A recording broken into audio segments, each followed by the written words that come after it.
Hello friends, ମୁଁ ବିକାଶ ପୁଣି ଥରେ ସିରିଜ୍ ଏଜୁକେସନରେ ସ୍ୱାଗତ କରୁଛି। ଆଜି ଆମେ ପଢ଼ିବା ସେଇ ପ୍ଲସ୍ ଥ୍ରୀ ସେକେଣ୍ଡ ସେମିଷ୍ଟାରର ୟୁନିଟ୍ 2ର ଓକେ ପେଜ୍ ନମ୍ବର 15 ଯାହା ମୁଁ ପୂର୍ବରୁ ପଢ଼େଇ ଆସିଛି 3ଟା ନା 4ଟା 13, 14, 15 ନା 11, 12, 13, 14, 15 4 ପେଜ୍ ଆସିକି ପଢ଼ିଲେଣି। ଓକେ, ମୁଁ କିଛି ନୁହଁ ପିଲାମାନେ, ଦେଖ ଆପଣ କ'ଣ କରିବେ, ଏଇଟା ପଢ଼ିବେ, ତାପରେ ଆଦৌ କୋଶ୍ଚିନ୍ ବାହାର କରିବେ, ତାପରେ ଆନ୍ସର୍ ଲେଖିବେ। ଓକେ, କିଛି ନାହିଁ। କିନ୍ତୁ ତମେ କହୁଛ କି ମୁଁ ଖୋଜିକି ଦେବି, ମୁଁ ଖୋଜିକି ଦେଲେ ଆପଣଙ୍କୁ ସହଜ ହେଇଯିବ। ଆପଣ ଯେଉଁ କହନ୍ତି ନା କଥାରେ ଅଛି, ଭୋକ ଲାଗିଲେ ଖାଇବ, ନହେଲେ କିଏ ଖାଇବ କି? ଜିନିଷ ହେଲା ସେଇଆ। ସବୁ ଦେଖ, ଦୈନନ୍ଦିନ ଜୀବନରେ ବିଶେଷ କରି 3 ପ୍ରକାର ଯୋଗାଯୋଗ ପରିଲକ୍ଷିତ ହୋଇଥାଏ। ଏରେ କଥନ ଶ୍ରବଣ, ବିରେ ଦର୍ଶନ ଓ ପର୍ଯ୍ୟବେକ୍ଷଣ, ସିରେ ଲିଖନ ପଠନ। ଏରେ କଥନ ଶ୍ରବଣ ବା ସ୍ପିକିଂ ଲିଷ୍ଟିଂ।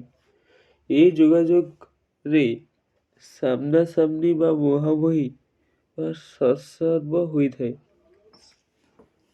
କୌଣସି ବକ୍ତାର ଭାଷଣ ଶୁଣିବା ସମୟରେ ଶ୍ରୋତା ବକ୍ତାର ଅନୁଭବ ପ୍ରଭୃତିରେ ଅଂଶଗ୍ରହଣ କରିଥାଏ। ବକ୍ତା ଓ ଶ୍ରୋତା ମଧ୍ୟରେ ଆଖିକୁ ଆଖି ମିଳାଇ ସାମ୍ନାସାମ୍ନି ଦେଖାଇ ସତ୍ସର୍ବ ସୃଷ୍ଟି ହୋଇଥାଏ।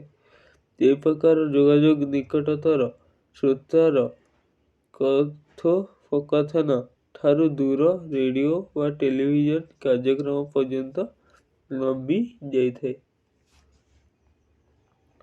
ଦର୍ଶନ ଓ ପର୍ଯ୍ୟବେକ୍ଷଣ।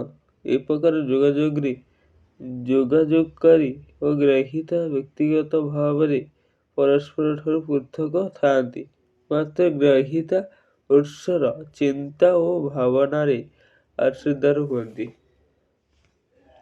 ଲିଖନ ଓ ପଠନ।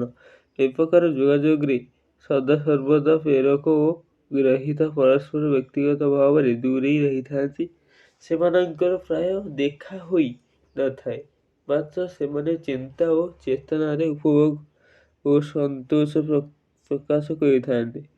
ସେମାନେ ଉଭୟ ଦୂରରେ ରହିଥିଲେ ମଧ୍ୟ ସେମାନଙ୍କ ମଧ୍ୟରେ ସତ୍ସର୍ବ ଅବ୍ୟାହତ ରହିଥାଏ। ମଣିଷର ସାମାଜିକ ଗୋଷ୍ଠୀ ଚେତନାକୁ ନେଇ ଗଣ ଯୋଗାଯୋଗକୁ ନାନା ଶ୍ରେଣୀରେ ବିଭକ୍ତ କରାଯାଇପାରେ। ଏହା ଏହି ଜନ୍ମର ଆଧ୍ୟାତ୍ମିକ ଚେତନାରୁ ଆରମ୍ଭ କରି ବ୍ୟକ୍ତିଗତ ଚେତନା ଏପରିକି ଜନ୍ମାନ୍ତର ପର୍ଯ୍ୟନ୍ତ ପସରି ଯାଇଛି। ସାଧାରଣ ଭାବରେ ଯୋଗାଯୋଗରିତ ଆପାତତଃ 2ଗୋଟି ମୁଖ୍ୟ ଆଧାର ଦେଇ ଗତିଶୀଳ ହୋଇଥାଏ, ଯଥା 1ରେ ବାଚନିକ ଓ ଲିଖିତ, 2ରେ ସାଙ୍କେତିକ ବା ସୂଚନାତ୍ମକ ଯୋଗାଯୋଗ। ଯୋଗାଯୋଗ ରକ୍ଷା କରିବାରେ ବିଭିନ୍ନ ପ୍ରକାରର ଚିତ୍ର, ଦୃଶ୍ୟ ଓ ବିଭିନ୍ନ ଶବ୍ଦ ସାହାଯ୍ୟ କରେ। ଜୀବଜନ୍ତୁଙ୍କର ବିଭିନ୍ନ ଶବ୍ଦ ଦ୍ୱାରା ଶବ୍ଦ ସଂକେତ ମିଳିଥାଏ। ବିଭିନ୍ନ ପ୍ରକାରର ଚିତ୍ର ମାଧ୍ୟମରେ ଅତୀତରେ ସୂଚନା ପ୍ରଦାନ କରାଯାଇ ପାରୁଥିଲା। ଅତୀତରେ ଯୋଗାଯୋଗର ମାଧ୍ୟମ ରୂପରେ ପଶୁପକ୍ଷୀଙ୍କର ଡାକକୁ ଅନୁସରଣ କରାଯାଉଥିଲା। ଶବ୍ଦ ମାଧ୍ୟମରେ ଯୋଗାଯୋଗ ମଧ୍ୟ କରାଯାଇପାରେ। ଅତୀତରେ ଏହି ପ୍ରକ୍ରିୟା ଏକ ମୁଖ୍ୟ ମାଧ୍ୟମ ଥିଲା। ଲୋକମାନଙ୍କୁ କୌଣସି ସୂଚନା ପ୍ରଦାନ